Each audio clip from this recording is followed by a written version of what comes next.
उतरन एक दिल छू लेने वाली कहानी।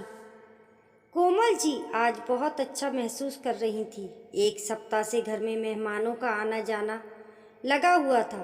आज सुबह बेटा बहू भी हनीमून के लिए निकल गए। सारे मेहमान जा चुके थे। घर में केवल कोमल जी और बड़ी जेठानी रह गईं। उसने चाय बनाई और एक कप जेठानी को देकर खुद भी वहीं बैठकर पीने लगी। घर बिल्कुल शांत था, पर अभी पूरा घर बिखरा पड़ा था। चाय पीने के बाद दोनों घर समेटने में लग गईं। सप्ताह भर के खुले हुए कपड़े कोमल जी छांट छांट कर वॉशिंग मशीन में डाल रही थी। जेठानी रसोई समेटने में लगी थी। तभी काम वाली बाई ने कोमल को टोक दिया, छोटी भाभी, आपकी सभी साड़ियाँ बहुत सुंदर सुंदर हैं। इतनी अच्छी अच्छी साड़ियाँ कहाँ से खरीदती हैं आप? कोमल जी मुस्कुराकर रह गई। मन ही मन सोचने लगी, खरीदती कहाँ है? ये सभी साड़ियाँ तो उसकी दोनों नंद और दोनों जेठानी जी की दी हुई हैं। वे सभी कोमल जी को बहुत मानती हैं, उसका ख्याल भी बहुत रखती हैं। कपड़ों की कमी तो कभी महसूस ही नहीं की कोमल ने। वे लोग जब भी आती कोमल जी के लिए बैग भर भर कर कपड़े लाती। कोमल, ये देखो, ये साड़ी तुम पर बहुत अच्छी लगेगी। बस एक दो बार ही पहनी है मैंने। अरे भाभी, ये ब्लाउज तो आ जाएगा ना आपको।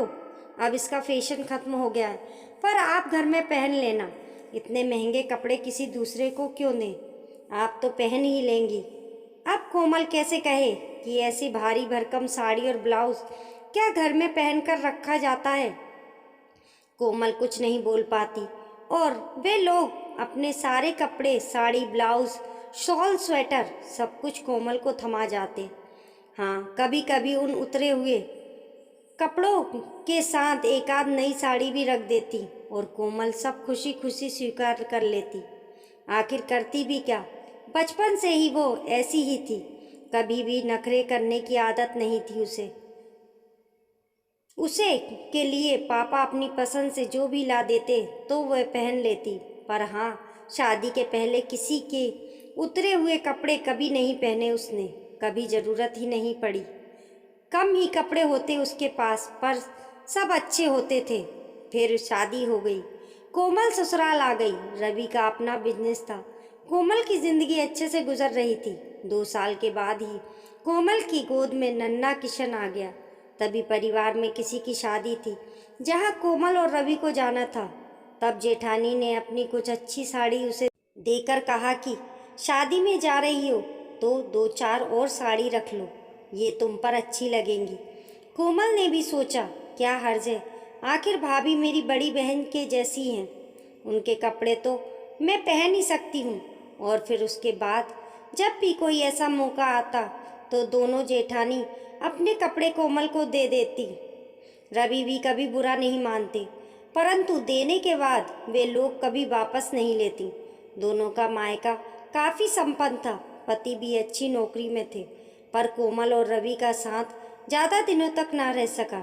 एक दुर्घटना में रवि को खोने के बाद कोमल बहुत कमज़ोर पड़ गई। उसके सामने सबसे बड़ी समस्या थी बेटे की अच्छी परवरिश और अच्छी शिक्षा। उसने रवि के बिजनेस को ही चलाने की कोशिश की, पर अकेली वे क्या करती। बहुत अच्छा तो नहीं, पर इतनी आमदनी हो जाती जिनसे दोनों माँ बेटे का खर्च निकल जाता। किशन की उच्च शिक्षा के लिए कोमल पैसे बचाती, ऐसे में अच्छे कपड़ों के लिए तो सोच ही नहीं पाती। पर रवि की बहनें और भाभियाँ उन दोनों को बहुत मानती।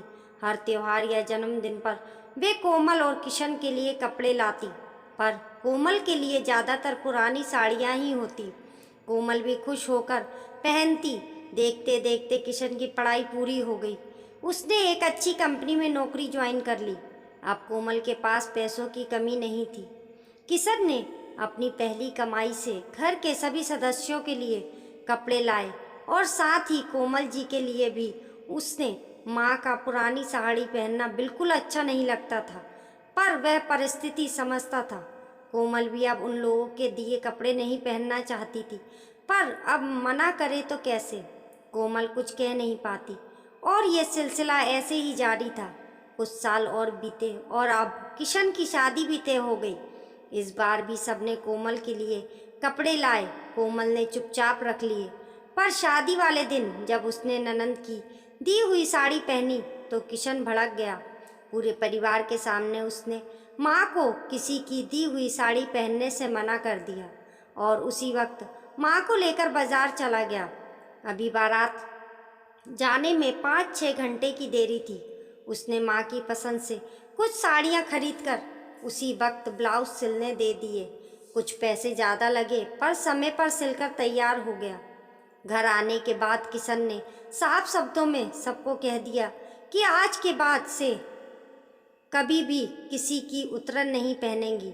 सब लोग किशन का मुंह देखने लगे। किशन ने माँ से बोला, माँ अब से आप किसी से किसी की उतरन नहीं लेंगी।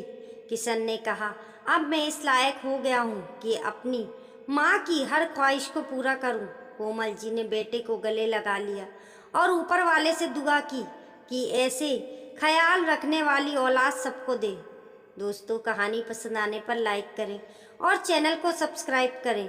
कमेंट बॉक्स में बताना ना भूलें आपको कहानी कैसी लगी। मिलते हैं फिर एक नई कहानी के साथ।